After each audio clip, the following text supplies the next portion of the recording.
La brise méditerranéenne est entrée dans la fenêtre ouverte de la petite boutique de la Valette, Malte, portant l'odeur salée de la mer et le murmure lointain des mouettes. Clara, avec ses doigts agiles et précis, a ajusté le dernier point d'une robe en soie bleu pétroléum, la couleur qu'elle aimait à la fois l'océan, mystérieux comme les secrets qu'elle gardait. La lumière dorée du crépuscule a dansé sur les tissus exposés, transformant l'espace étanche en un sanctuaire de couleurs et de textures. Elle n'avait pas besoin de regarder l'horloge pour savoir que c'était presque 7, le silence progressif des rues étroites de la vieille ville a déjà annoncé la fin d'un autre jour. La cloche au-dessus de la porte sonnait doucement comme un soupir. Clara ne s'est pas retournée. Je savais qui c'était. Vous serez sourd si vous ne réparez pas cette cloche, a déclaré la voix, rauque et engageante, avec un accent qui a mélangé l'italien natif avec des années d'anglais britannique. Ou est-ce juste une excuse pour m'ignorer? Clara sourit, levant enfin les yeux. Elena se penchait contre l'arrêt, ses bras croisés sur le manteau en laine foncée, ses cheveux noirs comme la nuit coincés dans un chignon bâclé qui laissait échapper des mèches rebelles. Ses yeux, un vert intense, presque doré dans la lumière droite, fait par Clara avec une intensité qui la faisait toujours trembler même après tous ces mois. Ignorez-vous, Elena? Clara a mis l'aiguille de côté et a approché les étapes lents et calculées. Ce serait comme ignorer un ouragan.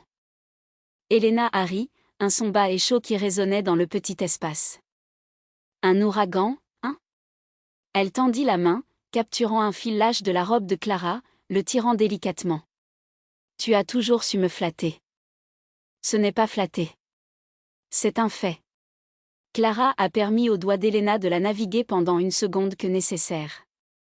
Qu'est-ce qui vous amène ici si tard?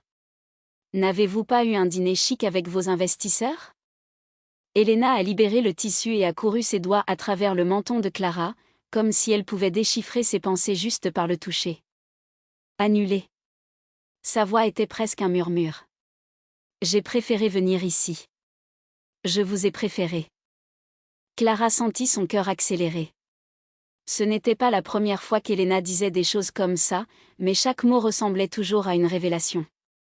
Comme si, à chaque réunion, il se redécouvrait. Tu es impossible, murmura Clara, mais il n'y avait aucune désapprobation de tes mots. Juste une reddition qu'ils connaissaient tous les deux bien. Elena sourit, ses lèvres se penchant d'une manière qui le rendait clair pour oublier de respirer. Et vous êtes têtu.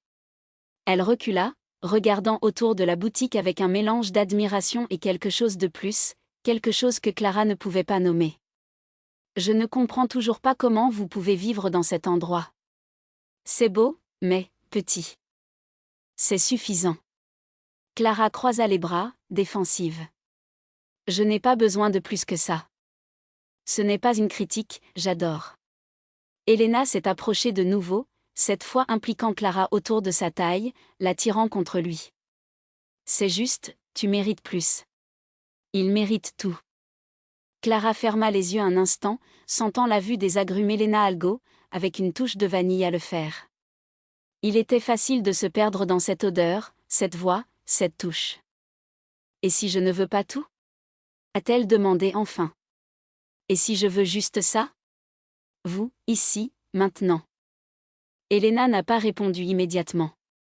Au lieu de cela, il pressa ses lèvres contre le temple de Clara, un geste aussi tendre. Tu en veux, murmura-t-elle. Un jour, vous regarderez en arrière et vous demanderez pourquoi cela a pris si longtemps. Les semaines passaient comme des vagues douces contre les roquettes bercées, persistantes, inévitables. Clara a continué à coudre ses robes, chaque point une prière, chaque tissu une histoire. Elena, à son tour, a partagé le temps entre les réunions à Londres, Milan et à New York, de retour à Valette avec des cadeaux absurdes, une broche de meneur de jeu à Venise, un livre rare de poèmes en napolitain, une bouteille de vin d'une cave qui n'a produit que 10 barils par an. Tu n'as pas à m'acheter, a déclaré Clara une nuit tandis qu'Elena enveloppe un fromage de chèvre apporté d'une petite île grecque. Je sais. Elena a coupé une tranche et a offert Clara, qui l'a acceptée à contre-cœur. Mais j'aime voir ton visage quand j'ouvre ces choses. C'est comme si vous découvriez le monde pour la première fois. Clara mâcha lentement, savourant son goût terreux et légèrement épicé. Et toi? Elle a demandé. Qu'est-ce qui découvre? N'est-ce pas loin? Elena s'arrêta, le couteau suspendu dans les airs. Ses yeux ont trouvé Clara, et pendant un moment, Clara a vu quelque chose de brut, quelque chose de vulnérable, ce qu'Elena montrait rarement. Que je ne supporte pas d'être loin de toi, a-t-elle admis enfin. Que chaque ville me semble vide sans toi. Clara sentit sa poitrine serrée. Elle connaissait ce sentiment. Il avait vécu tous les jours car Elena était entrée dans sa vie comme un coup de vent, la faisant entraîner dans une réalité qu'elle n'avait jamais audacieuse d'imaginer. Alors ne allez pas, dit Clara, simple. Elena rit, mais c'était un rire sans joie. Tu sais que ce n'est pas si simple. Pourquoi? Clara a insisté. Qu'est-ce qui vous tient à tout cela? Argent? Pouvoir? Vous en avez déjà plus qu'assez. Elena a mis le couteau de côté et a ramassé les mains de Clara entre les siennes. Ce n'est pas ça. Sa voix était basse, presque un murmure. Il s'agit de prouver quelque chose. À moi-même. Que je peux plus que hériter de ce que ma famille a construit. Que je peux créer quelque chose. Clara a étudié le visage d'Elena, les lignes de tension autour de ses yeux, la détermination qui durcit sa mâchoire. Et que voulez-vous créer, Elena? Demanda-t-elle doucement. Plus d'hôtels? Plus de stations? Plus de choses qui vous pousseront de plus en plus? Elena n'a pas répondu. Au lieu de cela, il pressa ses lèvres contre Clara, un long baiser désespéré, comme s'il pouvait y trouver la réponse, dans le goût de Clara, dans la chaleur de son corps. Quand ils sont partis, Clara a ressenti le poids de ce qui n'a pas été dit. Un jour, murmura-t-elle. Vous devrez choisir. Le choix est venu d'une manière qui ne s'y attendait pas. C'était un après-midi pluvieux, lorsque Clara était seule dans la boutique, calculant une vieille robe d'un client, qu'Elena courait, ses yeux brillants, son visage rougissant par la pluie. J'ai acheté quelque chose, dit-elle, pas de souffle. Pour nous. Clara haussa un sourcil. Vous achetez toujours quelque chose. Elle a indiqué la boîte de bijoux qu'Elena avait laissée sur la table ce matin-là. Qu'est-ce que cette fois? Un yacht? Une île privée? Elena n'a pas ri. Au lieu de cela, il a sorti une enveloppe de sa poche et l'a prolongée à Clara. Ouvrir. Clara obéit, les doigts tremblants alors qu'elle déchirait le papier. À l'intérieur, il y avait un contrat d'achat. Et une adresse. Qu'est-ce que c'est? A-t-elle demandé confus. Une maison, répondit Elena à sa société vocale. En plaisir. Ce n'est pas un manoir, ce n'est pas un palais. C'est une ancienne maison en pierre avec un jardin qui donne la mer. Il a de la place pour un studio pour vous. Un bureau pour moi. Une cuisine assez grande pour se battre pendant que nous cuisinons. Clara regarda Elena, incrédule. Avez-vous acheté une maison? J'ai acheté notre maison, a corrigé Elena. Ou, je veux que ce soit. Si tu veux. Clara a laissé tomber le papier sur la table. Elena, je ne peux pas. Ce n'est pas un cadeau, interrompit Elena, reprenant les mains de Clara. C'est un investissement. Aux États-Unis. Vous pouvez vendre vos robes partout dans le monde à partir de là. Je peux travailler de n'importe où. Et quand nous sommes fatigués, nous pouvons simplement être ensemble. Clara sentit ses larmes brûler dans ses yeux. Et vos hôtels? Votre empire? Elena sourit, et c'était un sourire différent, libre de lèvres. J'ai vendu ma partie. Elle haussa les épaules. J'ai trouvé que je n'ai rien à prouver à personne. J'ai juste besoin de toi. Clara ne pouvait pas retenir les larmes cette fois. Ils coulèrent sur son visage alors qu'elle tira Elena vers elle, enterrant son visage autour de son cou. Tu es folle, murmura-t-elle. Absolument fou. Peut-être, acquiesça Elena, serrant Clara contre lui. Mais je suis ton fou. Et pour la première fois depuis longtemps, Clara croyait qu'elle pourrait tout avoir, l'amour, la liberté, un avenir. Pas dans un manoir brillant, non dans un empire construit sur la fatigue, mais dans une maison en pierre au bord de la mer, où le temps semblait s'arrêter, et l'amour pouvait enfin respirer. Le vent marin est entré dans la fenêtre ouverte, apportant l'odeur salée des vagues et le son lointain des mouettes. Clara s'est éloignée d'Elena, juste assez pour regarder son visage, comme si elle voulait enregistrer tous les détails de cette mémoire. Ses doigts tremblaient en touchant la joue d'Elena, comme si elle craignait que tout ce qui disparaisse avec le contact. Et si je ne sais pas comment vivre comme ça? Clara a avoué, sa voix embargo. J'ai toujours eu des objectifs, des délais, quelque chose à atteindre. Et maintenant? Elena a pris ses mains, embrassant les doigts de Clara un par un. Vous apprendrez. Ce n'est pas. À propos de l'arrêt de vivre, il s'agit de vivre d'une autre manière. Elle a pointé vers la fenêtre, où le soleil de l'après-midi a peint le ciel des tons dorés. Regardez-la. La mer ne s'arrête pas, les vagues ne sont pas pressées, mais elles arrivent là où elles doivent aller. Nous pouvons être comme ça aussi. Clara rit doucement, essuyant les larmes avec le dos de sa main. Vous et vos métaphores poétiques. D'où vont ces choses? Des années qui vous écoutent, vous vous plaignez que j'étais très pratique, a plaisanté Elena, tirant Clara pour s'asseoir à côté d'elle sur le canapé usé. Je pense que j'ai finalement appris à voir le monde comme tu as toujours voulu que je voie. Un silence confortable s'installa entre eux, brisé uniquement par le bruit des vagues et le crépitement du bois de chauffage dans la cheminée. Clara pencha la tête sur l'épaule d'Elena, prenant une profonde inspiration. Et la boutique? Il a demandé, après un certain temps. Tu n'es pas manqué? Elena soupira, passant ses doigts dans les cheveux de Clara dans un geste distrait.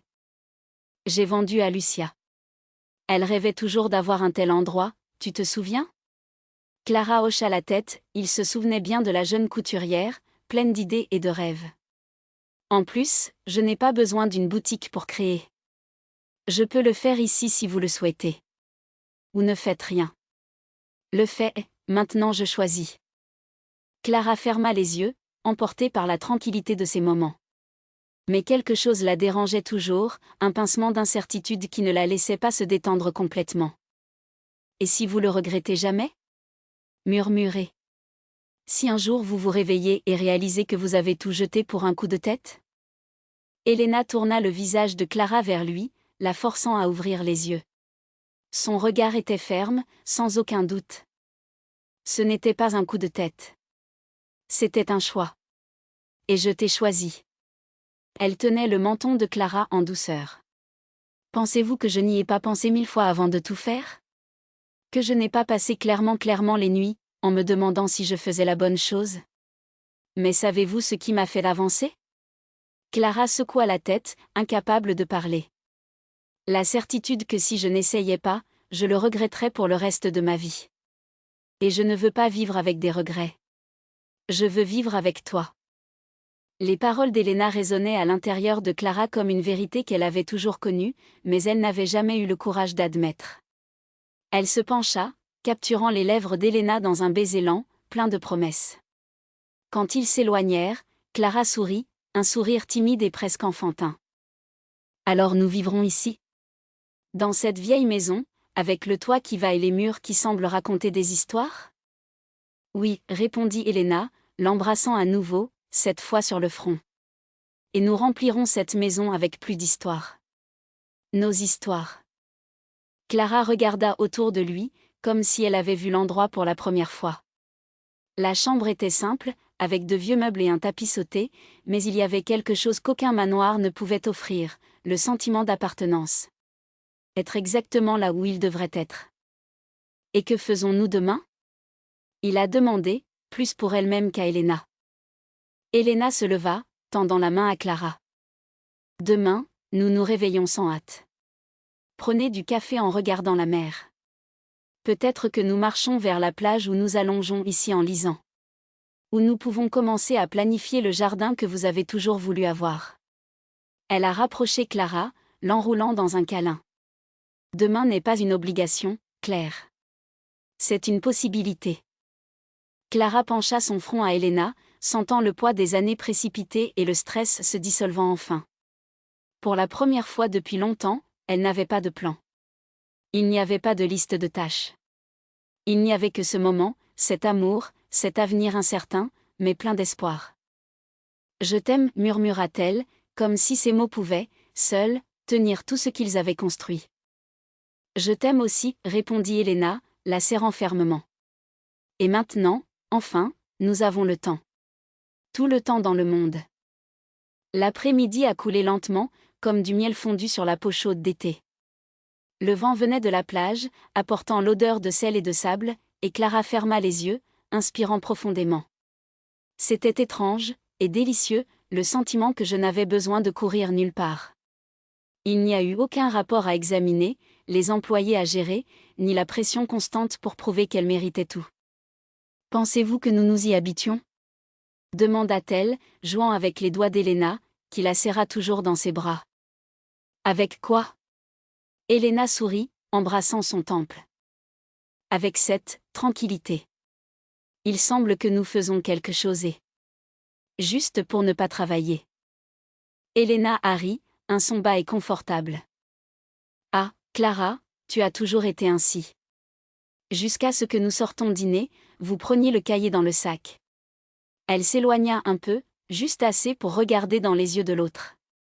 Mais nous ne travaillons pas seulement. Nous vivons.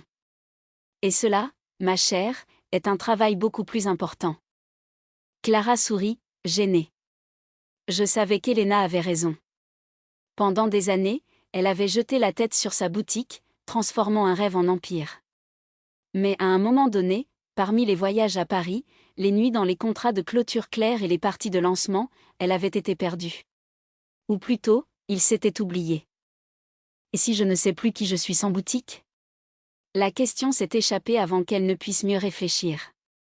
Elena n'a pas hésité. Tu es la femme qui m'a fait un café tous les matins, même quand nous avions à peine de l'argent pour le loyer. Qui a pleuré avec moi quand ma mère est décédée et m'a tenue quand je pensais que je ne pouvais pas me lever. Ce qui a transformé un coin de rue en quelque chose que le monde entier voulait avoir. Elle tenait le visage de Clara avec les deux mains. Tu es la personne la plus courageuse que je connaisse. Et maintenant, enfin, vous pouvez juste être vous. Pas de masque, pas de hâte. Un nœud est diplômé dans la gorge de Clara. Elle avala fort, sentant des larmes brûlant dans ses yeux. Parfois, j'ai peur, a-t-il avoué. Peur de ne pas être suffisant. De ne pas avoir fait assez. De s'arrêter ? Elena a ajouté doucement. Clara hocha la tête. C'est comme si j'attendais toujours que l'autre chaussure tombe. Elena soupira, tirant Clara pour s'allonger à côté d'elle sur le filet. Les deux regardèrent le ciel, où les premières étoiles ont commencé à clignoter. Savez-vous ce que ma grand-mère disait ? Cette vie n'est pas une ligne droite, c'est un cercle. Nous retournons dans les endroits que nous aimons, aux gens qu'ils aiment, aux choses qui comptent vraiment. Elle fit une pause. Vous avez beaucoup couru, Claire. Il est maintenant temps de danser. Clara rit, surprise. Danser ? Oui. Lentement si vous voulez. Ou rapidement, si vous préférez. Mais dansant. Parce que la vie ne consiste pas seulement à venir quelque part. Il s'agit de la façon dont nous vivons le chemin. Clara se tourna vers elle, étudiant les caractéristiques familières du visage d'Elena, les fines rides dans les coins de ses yeux, la cicatrice presque imperceptible sur son menton, héritée d'une chute à vélo dans son adolescence, les lèvres qu'elle savait encore sourire comme personne d'autre. Et si je ne sais pas danser ? Elena s'approcha, ses lèvres brossant les siennes avant de répondre. Alors je t'apprends. Après tout, nous avons tout le temps du monde, tu te souviens ? Et quand ils se sont embrassés, c'était comme si le temps s'arrêtait vraiment. Il n'y avait ni passé ni futur, juste ce moment, chaud et doux, plein de promesses qui n'avaient pas besoin d'être dites à haute voix. Ce n'est que lorsque l'estomac de Clara ronflait, assez fort pour faire des mouettes sur le vol de Porsche, que les deux se séparaient, riant. Je pense que nous devrions manger quelque chose, a déclaré Clara en rougissant. Elena se leva, tendant la main pour l'aider. Nous pourrions demander quelque chose et manger sur la plage. Le clair de lune aujourd'hui est magnifique.